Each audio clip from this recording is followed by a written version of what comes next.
Hey there everyone, Redneck Brian here. Bit of a quick update video, and I got some future plans for the Roper. I've decided I'm not going to scrap the Roper, but I'm not keeping it. I'm going to attempt to fix it, and I'm going to resell the Roper. I'm going to sell it as a yard tractor or work tractor. I'm going to, obviously I'm not leaving that motor in there. That's the, it's between 19 and 26 horse, that motor. So I'm obviously not leaving that motor in there. I got this Kohler running. Here. Yeah, I was able to get this motor to run. I got it to run on Sunday. I'm hoping it runs good. It sounds like it may have lower end knock, but I'm not 100% sure yet. I didn't really let it run for very long. Basically started up, let it run for a couple minutes, or not even a minute, and I shut it off because it was pretty smoky. And we had quite a few windows open, neighbors had windows open, so on and so forth. I didn't want to smoke out anybody, didn't want to piss off anybody. Unlike if you watch Redneck Rickham's video and they're driving on someone else's back lawn. Now we're not going there. But anyways, I got this running, so most likely this engine here will be going in the Roper as long as it runs good and it sounds strong. These are fairly decent motors. Only has one minor issue. That bolt right there broke off. Not a huge deal. Nothing to really complain about.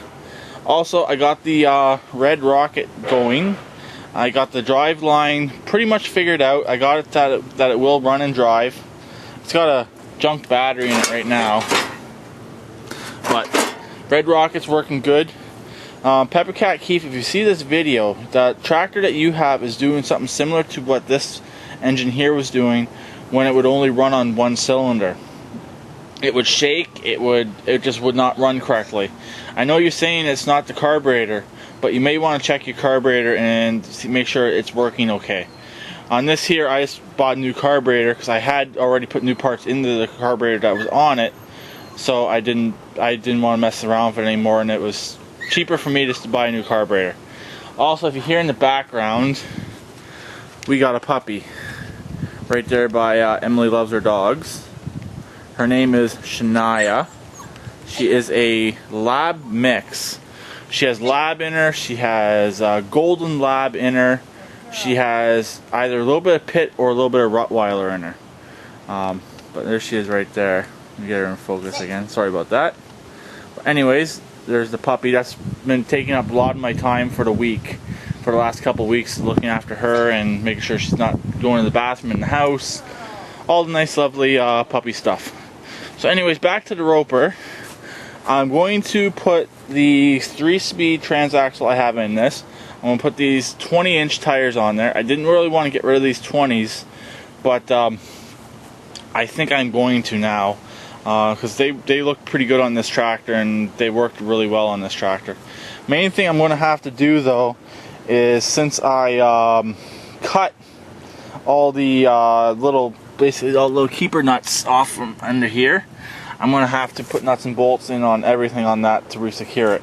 The steering is it's bad, but it will do for somebody as a yard tractor. Like I said, I'm not leaving the rear tank in it. I'm going to attempt, let me get the hood up.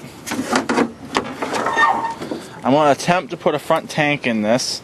I'm hoping I can just remove that mount right there and remove that plate right there, put that plate on to the Craftsman, and figure out somehow to put a gas tank right in there. Probably the gas tank that's in the other Craftsman.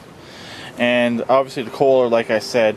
Also, with that Kohler, it's pressure lubed, so I'll leave the oil pressure gauge, and the voltage gauge can obviously stay the same as well. I don't have to worry about filling in those holes or having the holes in the dash. I was going to put that Briggs 11 or 12 horse that I have in here, but it doesn't have oil pressure, so I'm better off just putting that Kohler in here, and then I could sell it for a couple $100, basically, because it has a good motor. As long as that motor does run well. It sounds like it may have had a bit of a knock, but like I said, I didn't let it run for long, and I used ether to start it. I couldn't find the carb spray, of course, and as soon as I finished, I found the carb spray. So I used a little spray of ether to get it running, and that might have been where the knock came from. So, but it seemed to run halfway decent. But this is really smoky. But the guy told me this thing was sitting for over a year. It had over a year gas in it. I never changed the gas, never did nothing to it. I basically just hooked the battery up, pulled the intake off the carburetor, as you can see, and tried to start it. And there's some water in there, a little bit. I set that down in there, the air filter. So if I do put it in the Roper, I will change the oil.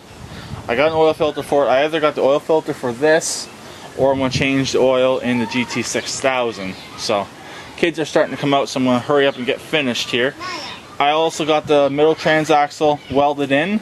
This is going to a welding shop in the next month or so to get finished welded. So I'm going to get all the welds all finished up, and they're going to do everything else that needs to be welded on this, because my welder just won't do it. So that's pretty much it. So I'll talk to everyone later. Please keep it redneck like always, and please subscribe and comment.